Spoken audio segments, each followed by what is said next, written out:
Hello students, आज के section में हम करेंगे discuss vocabulary. A to Z vocabulary discuss करनी है। आज अपना जो पहला लेटर रहेगा वो रहेगा ए।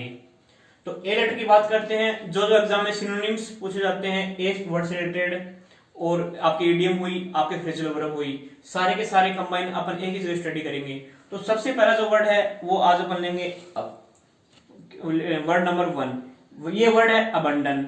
एक बार बोलेंगे मेरे साथ में, क्या है? अबंडन है। इसको याद करने का तरीका क्या होगा? देखो, याद करने का अपन कोड बनाएंगे, वो बनाएंगे ए बी। जो वर्ड है स्टार्टिंग का प्रीफिक्स है वो ए बी हो गया, लास्ट में आ रहा है डॉन। तो कैसे याद रखेंगे? हिंदी के अंदर ए बी से हो गया अब, लास्ट का जो डी ओ एन आ रहा है उससे हो गया डॉन। अब डॉन ने क्राइम करना छोड़ दिया है। अब डॉन ने अपनी दादागिरी छोड़ दी है। क्या हुआ? छोड़ देना हुआ। किसी भी चीज को अपन उसको हटाना हुआ, छोड़ देना हुआ। इसका मीनिंग देखिए क्या हुआ। To leave somebody specially you are looking for. To leave somebody specially you are looking for. अब इसके बात करते हैं अपन सिनोनिम्स के बारे में। सिनोनिम्स बहुत ही ज्यादा इंपॉर्टेंट है। तो सबसे पहला सिनोनिम होगा अब्जोर। एक बार साथ में रिपीट कीजिएगा। पहला सिनोनिम होगा अब्जोर। सेकंड नंबर सिनोनिम है वो है डिस्कार्ड। सेकंड नंबर सिनोनिम क्या होगा? डिस्कार्ड। उसके बाद में आएगा आपका डिस्क्लेम। थर्ड नंबर जो सिनोनिम है वो क्या होगा? डिस्क्लेम। उसके बाद में नेक्स्ट नंबर फोर्थ सिनोनिम आएगा वो आएगा फोर्सवेयर। नेक्स्ट सिनोनिम है रेलिंक्विश। ये बहुत ज्यादा इंपॉर्टेंट है, पिछली बार एनडी के पेपर में था रेलिंक्विश। अगला वर्ड है, जो नेक्स्ट वर्ड है वो है रिनाउंस। इसको याद रखिए अपन अनाउंस से। अनाउंस नेक्स्ट वो है कोई घोषणा करना। अब डॉन ने क्या घोषणा की कि मैं रिनाउंस कर रहा हूं, मैं क्राइम करना छोड़ रहा हूं। ये वर्ड हो गया रिनाउंस। ये हो गया आपका अब्जोर। अब अबंडन के बाद में सिनोनिम्स हो गए। इसके बाद में अपन इससे जो रिलेटेड जो इडियम है वो भी काफी बार पूछी जाती है एग्जाम के अंदर। ईडीएम का आपको वर्ड, ईडीएम का मीनिंग आपको पता ही है कि जो इसका जो मीनिंग है, जैसे मैंने लिखा wash one's hand of. Wash one's hand of, इसका मीनिंग क्या आ रहा है? अपने हाथों को धो लेना। लेकिन जैसे अपने हिंदी के अंदर जैसे अपन देखते हैं 9 2 11 होना होता है, ठीक है, उसका मीनिंग क्या हुआ? वहां से भाग जाना। हिंदी मीनिंग तो क्या था? 9 2 11 होना, लेकिन उसका मीनिंग क्या निकल के आया? वहां से भाग जाना। ऐसे ये मीनिंग है। देखो, वॉश वंस हैंड ऑफ, इसका मीनिंग क्या निकल के आया? अपने हाथों को धोना।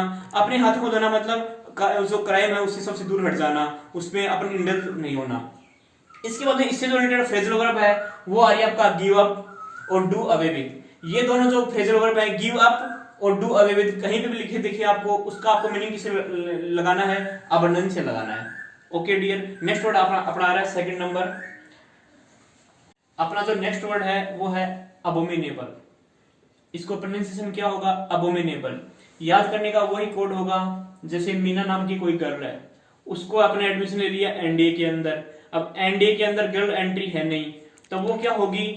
क्या होगी वो? कि वो अनप्रेजेंट हो जाएगी कि मैं इसके लायक ही नहीं हूं, मैं फॉर्म फिलअप के एबल ही नहीं हूं। तो मीना को क्या हुआ? वहां पे एक्सट्रीमली क्या हुआ? अनप्रेजेंट फील हुआ उसको। क्या फील हुआ? एक्सट्रीमली अनप्रेजेंट फील हुआ।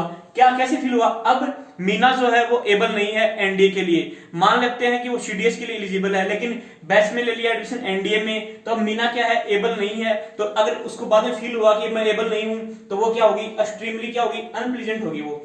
इसके सिनोनिम्स देखो आप। सबसे पहला सिनोनिम्स आ रहा है एबिस्मल। सबसे पहला सिनोनिम देखो एबिस्मल। उसके बाद में वर्ड आ रहा है आपका एट्रोसियस। उसके बाद में जो वर्ड है वो आपका आ रहा है अपेलिंग, अपोलिंग। देखो, इसमें ध्यान रखना आपको, डबल ही तो पी आएगा और डबल ही एल आएगा। ये मिस स्प्रेड में भी काफी बार आता है, बहुत ही कंफ्यूजिंग है। काफी बार पूछते हैं कि कई बार सिंगल पी दे देगा, कई बार सिंगल एल दे देगा। ध्यान रखना है, डबल ही पी और डबल ही एल। नेक्स्ट वर्ड आ रहा है आपका डिस्गस्टिंग। ओके, उसके बाद वर्ड है डिटेस्टेबल। नेक्स्ट वर्ड है डिस्गस्टिंग। नेक्स्ट वर्ड है ड्रीडफुल। अब जो ड्रीडफुल जो वर्ड है वो यहाँ पे आपकी हॉरर से भी हो सकता है। कोई मूवी मतलब कि बहुत ही भयानक हो, या कोई भयानक आपको हॉरिबल सीन हो, वहां पे भी ये ड्रीडफुल वर्ड अपन यूज कर लेते हैं। नेक्स्ट वर्ड है लोथसम। अनइंटरेस्टेड भी इसका वर्ड मीनिंग होता है। लोथसम मतलब किसमें उसको इंटरेस्ट है नहीं, हिंदी में नहीं होता है अरुचिकर। नेक्स्ट वर्ड आपका आ रहा है हॉरिफाइंग। अब ये भी देखो नेगेटिव एस्पेक्ट है ना, नेगेटिव सेंस तो आ रहा है इसका। एक्सट्रीमली अनप्लेजेंट अपने आप में क्या है? नेगेटिव है। ये जो सारे के सारे वर्ड है इनका मीनिंग क्या होगा? नेगेटिव होगा। ऑब्नोक्सियस जो वर्ड है वो भी हेटर टाइप का होता है, किसी भी चीज को डिसलाइक करने वाला। तो सारे के सारे वर्ड किसके हुए? अबोमिनेबल के क्या हुए? सिनोनिम्स हो गए। अराउंड देखो 10 to 12 वर्ड है, सारे इंपॉर्टेंट है, काफी बार पूछे जाने वाले एग्जाम में वर्ड है। सर, इनमें से जो कोई 3 जो टॉप मोस्ट इम्पोर्टेंट है वो आप थोड़ा एक बार मेंशन करके बता दें सर। तो सबसे बड़ा टॉप मोस्ट इंपॉर्टेंट एक तो हो गया एट्रोसिस हो गया, एक आपका हो गया लोथसम हो गया, एक होगा आपका ऑब्नोक्सियस। देखो, जो आपका है एट्रोसियस है, लोथसम है और ऑब्नोक्सियस है। सबसे ज्यादा तीनों इंपॉर्टेंट, इनसे काफी बार क्वेश्चन पूछ जाते हैं। पिछली बार सीडीएस का क्वेश्चन ये था, लोथसम, अनइंटरेस्टेड। अपना जो नेक्स्ट वर्ड आएगा वो आएगा ये डिस्गस्टिंग, ये डिस्गस्टिंग, ये भी इंपॉर्टेंट है, लेकिन इसमें आईएनजी फॉर्म होगी तो कंफ्यूजिंग होगी, नाउन बनेगा या और कोई फॉर्म बनेगी, इसलिए कम हो जाता है। Okay sir, thank you. अपना जो नेक्स्ट वर्ड है वो है अब्सकॉन्ड। इसका प्रोनाउंसिएशन दोबारा सुनिएगा, अब्सकॉन्ड। इसका मीनिंग क्या हुआ देखिए, इसको अपन कोड कैसे याद रखेंगे, इसका कोड होगा बीएससी से। किसी भी स्टूडेंट ने, जो आर्ट का स्टूडेंट है, उसने एडमिशन ले लिया बीएससी के अंदर, ऑब्वियस सी बात है वो अनकंफर्टेबल होगा वहां से। अब आर्ट उसने पढ़ी है 12th क्लास तक, अब वो बीएससी में आ गया तो वो उससे क्या सोचेगा कि मैं यहाँ से निकल जाने में फायदा है, वो उसमें सुटेबल होगा ही नहीं बीएससी वाले बैच में, क्योंकि वो आर्ट का स्टूडेंट है। तो देखो अपन याद कैसे करेंगे कोड को, बीएससी से याद करेंगे कि स्टूडेंट है आर्ट का, एडमिशन ले लिया बीएससी में, तो वहां से वो भागना चाहेगा। इसका मीनिंग क्या हुआ, to run away from a palace, जो इस पैलेस है वहां से अपने को निकल जाने में फायदा है, वहां से भाग जाना। अब जो अब्सकॉन्ड जो खुद वर्ड है ना, ये बहुत ही इंपॉर्टेंट है। सीडीएस के अंदर 2017 के अंदर पूछा गया था, सीडीएस 2017 के अंदर पूछा गया था, वर्ड था वो था अब्सकॉन्ड। इसके सिनोनिम्स देखो आप, पहला सिनोनिम है एस्केप, नेक्स्ट सिनोनिम है फ्ली, और उसके बाद में वर्ड आ रहा है आपका डीकैम्प। ये जो फ्ली वर्ड है ये काफी इंपॉर्टेंट है, सीजीएल के अंदर 2015 का वर्ड है। फ्ली जो वर्ड है सबसे ज्यादा इंपॉर्टेंट फ्ली वर्ड है, वो पूछा गया था सीजीएल के अंदर। अब उसके बाद जो इडियम है वो तीनों के तीनों इंपॉर्टेंट है। पहली इडियम क्या होगी देखो, take to one's heel. Take to one's heel, heel का मतलब होता है अपना bottom part of the leg. अब उसको टेक टू वंस हील का डायरेक्शन किससे हो गया, भाग जाने से हो गया, निकल जाना। नेक्स्ट है बीट ए हेस्टी रिट्रीट, ये जो इडियम है सबसे इंपॉर्टेंट है, सीजीएल के अंदर पूछ गई थी अगेन 2019 के अंदर। Beat a hasty retreat, 4 option दे देगा आपको, इसका मीनिंग क्या होगा, मीनिंग होगा to run away from a palace. Next word आ रहा है आपका, पूरी इडियम आ रही है, show a clean pair of heels. Show a clean pair of heels मतलब अपना पूरा जो एडी का वो पूरा का पूरा पार्ट दिखाना। वो कब दिखाएंगे अपन, पुलिस को या किसी भी क्रिमिनल को, कि अपन आगे भाग रहे हैं, तो मतलब अपना जो कोई पीछा कर रहा है वो।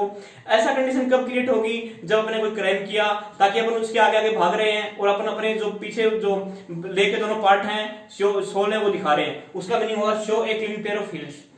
अब जब यहाँ पे जब अब्सकॉन्ड पे फोकस करेंगे, फ्ली पे फोकस करेंगे, और सेकंड जो थर्ड ऑप्शन है वो है इडियम है बीट ए हेस्टी रिट्रीट। काफी बार एग्जाम पूछा जाता है, 4 ऑप्शन दे देगा, आपको कंफ्यूजन नहीं होना है, डायरेक्ट तीनों जो इडियम इनका मीनिंग लगाना किससे, अब्सकॉन्ड से। नेक्स्ट वर्ड आ रहा है आपका, अपना जो नेक्स्ट वर्ड आ रहा है वो है आपका एमिएबल। एमिएबल को याद करने का अगेन कोड है अम्मी से। लॉकडाउन चल रहा है, सभी घर पे हैं, मम्मी भी घर पे है, तो अम्मी क्या हो गई, सभी के साथ में क्या हो गई, फ्रेंडली हो गई। मीनिंग क्या हुआ देखो, having a friendly and pleasant manner. अब प्लीजेंट वर्ड आ रहा है और फ्रेंडली वर्ड आ रहा है, सेंस कैसा हुआ, पॉजिटिव। पूरी वोकैब के अंदर अपन 2 ही चीजों के बारे में बात करेंगे, पॉजिटिव एस्पेक्ट और नेगेटिव एस्पेक्ट। इससे पहले पिछला जो वर्ड था वो था नेगेटिव, ये वर्ड आपका पॉजिटिव। अब पॉजिटिव के सिनोनिम्स देखो आप, एमिएबल जो वर्ड बना है उसी से डायरेक्ट रिलेटेड वर्ड है एमिकेबल। थोड़ा सा कंफ्यूजिंग है, लेकिन देखो इसमें कुछ भी नहीं है, एक सी का एडिशन किया है, वर्ड बन गया एमिकेबल। उसके बाद जो वर्ड आ रहा है वो है अफेबल। नेक्स्ट वर्ड है कॉर्डियल, ये बहुत ही इंपॉर्टेंट वर्ड है माय डियर, आपके यूपीएससी एनडीए के अंदर काफी बार आता है, कॉर्डियल वर्ड है वो। नेक्स्ट वर्ड है डिलाइटफुल, ये भी बहुत ही इंपॉर्टेंट है, एसएससी के जितने भी एग्जाम होते हैं काफी बार पूछते हैं डिलाइटफुल वर्ड। उसके बाद में वर्ड आ रहा है जीनियल। अब जीनियल का जो एस्पेक्ट है ना वो कई बार क्लोज टेस्ट में भी आता है, जो अपन जो ग्रुप में रहते हैं, फ्रेंडली रहते हैं, उसके लिए वर्ड होता है जीनियल। अब अगले जो एफेबल जो वर्ड होता है, काफी ऐसे गेस्ट होते हैं वो जैसे अपने घर पे आए, वो घर पे आते ही एकदम 2-4 दिन रहेंगे तो वो कैसे होते हैं, एकदम फ्रेंडली होते हैं, ऐसे लगता है जैसे कई दिनों से इनके घर पे रह रहे हो, उसके लिए वर्ड होता है आपका एफेबल। एमिएबल का मीनिंग आपका ये हो ही गया। इसी से रिलेटेड वर्ड है एमिकेबल। तो जो 3 वर्ड है एमिकेबल और कॉर्डियल, खासकर यूपीएससी मतलब पार्टिकुलरली अपन फोकस करें यूपीएससी एनडीए पे, तो क्या होगा, कॉर्डियल वर्ड इंपॉर्टेंट है। नेक्स्ट वर्ड है डिलाइटफुल। इन तीनों में से आपको कोई ना कोई वर्ड एग्जाम के अंदर 100% देखने को मिलेगा। फिफ्थ वर्ड आ रहा है वो है एंटीसीडेंट, इसे फोकस कीजिएगा। देखो इसका पहला प्रीफिक्स है एंटी, उसके बाद लास्ट हो रहा है डेंट। याद करने का तरीका क्या हुआ, देखिए मैंने पहले भी डिस्कस किया था, एंटी जो है उसमें एक तो कैरेक्टर है एंटी, एक है डेंटिस्ट। जैसे ही आंटी डेंटिस्ट को बुलाने गई, आंटी जैसे ही वापस घर पे आई तो आंटी ने क्या देखा, डेंटिस्ट तो पहले ही घर पे बैठा हुआ है, डेंटिस्ट जो है वो पहले से घर पे बैठा हुआ है। तो मीनिंग क्या हुआ देखो, ए थिंग और एन इवेंट दैट एग्जिस्ट और कम्स बिफोर अनदर। 2 इवेंट हैं, उनमें एक इवेंट पहले आ रहा है, एक इवेंट बाद में आ रहा है। एग्जांपल देखिए, मैंने लिखा 26 जनवरी और सेकंड है 15 अगस्त। ये दोनों अपने हॉलीडे है कैलेंडर के अकॉर्डिंग। अब यहाँ पे देखिए एंटीसीडेंट कौन सा हुआ, इस पे फोकस करना है। तो 26 जो जनवरी है ये क्या हुआ, एंटीसीडेंट हुआ। इन दोनों इवेंट के अंदर सबसे पहले कौन सा आ रहा है, वो आ रहा है 26 जनवरी। अब इसके सिनोनिम्स क्या होंगे, प्रीकर्सर और फोररनर। फोररनर मींस आगे आगे चलने वाला। अब इसके एक मीनिंग तो आपका ये नंबर हो गया। सेकंड जो मीनिंग है वो ये भी होता है, देखो अपनी कोई फैमिली ट्री है, अपने फादर हैं, उनके फोर फादर हुए, उनके फोर फादर हुए, एक जनरेशन चलती हुई आ रही है, उसका जो मीनिंग है वो भी एंटीसीडेंट ही होगा। हाउ टू सी देखिए, the people in somebody's family who lived a long time ago, अपने से काफी टाइम पहले से जो अर्थ पे सर्वाइव किया है उनके बारे में बात हो रही है, तो क्या हो गए, एंटीसीडेंट हो गए। सिनोनिम्स देखो एंसेस्टर और फोर फादर। अब इसको फोर फादर नहीं बोलेंगे, क्या बोलेंगे, फोर फादर। जो लास्ट का ईआर है वो क्या रहेगा, साइलेंट रहेगा। अब इसको अपन देखते हैं, यहाँ पे देखो इसका एक और एग्जांपल क्या होगा, antecedent. How to identify antecedent in the sentence. Sentence के अंदर आइडेंटिफाई कैसे करेंगे एंटीसीडेंट कौन सा है। ग्रामेटिकली यूज काफी इंपॉर्टेंट है। मैं एक सेंटेंस लिख रहा हूँ, आपको बताऊंगा कि एंटीसीडेंट इसमें कौन सा हुआ। देखिए बोर्ड पे मैंने एग्जाम्पल लिखा, Sunil Chhetri grabbed the ball and threw it in the ground। अब जो ग्रामर में जो यूज है इसका एंटीसीडेंट का, उस पे अपन को फोकस करना है। देखिए मैंने सेंटेंस लिखा, सुनील छेत्री जो सब्जेक्ट है इंडियन फुटबॉल टीम के स्ट्राइकर भी हैं और आपके कैप्टन भी हैं, उन्होंने क्या किया, ग्रेब द बॉल, बॉल को कैप्चर किया and through it in the ground, ground के अंदर उन्होंने फेंक दिया।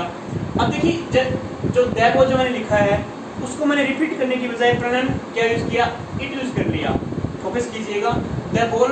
अब देखिए पूरा सेंटेंस कैसे होता, Sunil Chhetri grab the ball and through the ball in the ground. अब मैंने जो इट प्रोनाउन यूज किया है वो किसके लिए यूज किया है, द बॉल के लिए यूज किया है। तो द बॉल है ना, वो द बॉल क्या हुआ, एंटीसीडेंट हुआ। किसका एंटीसीडेंट हुआ, इट का एंटीसीडेंट हुआ। ग्रामर के अंदर एंटीसीडेंट इसके ऐसे काम करेगा कि मैंने द बॉल को रिपीट करने के बजाय इसको क्या लिखा, प्रोनाउन से इट से रिप्लेस किया। तो द बॉल किसका एंटीसीडेंट हुआ, इट का हुआ।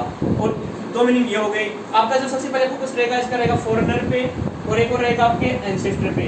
पिछली बार जो वन वर्ड पूछा गया था सीजीएल के अंदर वो था एंसेस्टर, और एनडी के हिसाब से प्रीकर्सर भी इतना इंपॉर्टेंट है। दोनों मीनिंग है, दोनों को आइडेंटिफाई करना है। Thank you, have a nice day.